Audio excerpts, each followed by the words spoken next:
կանոնակարգ սահմանադրական օրենքով մշտական հանձնաժողովների նախագահների պաշտոնում առաջադրումներն արվում է ազգային ժողովի խմբակցությունների կողմից։ Քանի որ մեզ հիմա լսում են հազարավոր մեր քաղաքացիներ, խնդրում եմ ասեք, թե ինչ եղանակով, ինչպես կայացվեց որոշումը Տիկին Մանուկյանի թեկնածության առաջադրումը։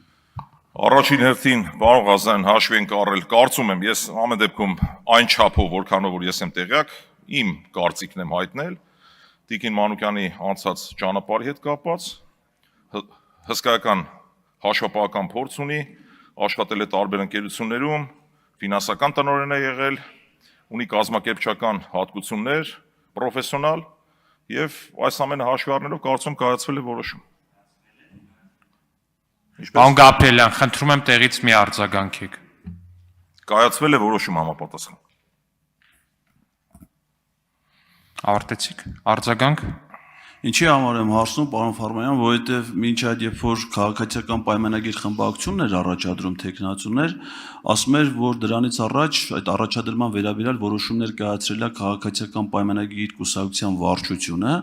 ինչը որ կուսակցությունների մասին Հայաստանի Հանրապետության Սահմանադրական օրենքի կոպտագույն խախտում է,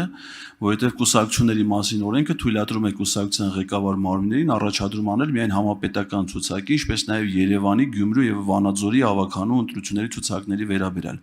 Այսինքն տվյալ դեպքում արձանագրենք, որ տվյալ դեպքում մեր պարագայում ընթանում է օրինական գործընթաց, իսկ մյուս բոլոր դեպքերում լեգիտիմության լուրջ դեֆիցիտ։ Շնորհակալություն։ Պարոն Ղազարյան, դուք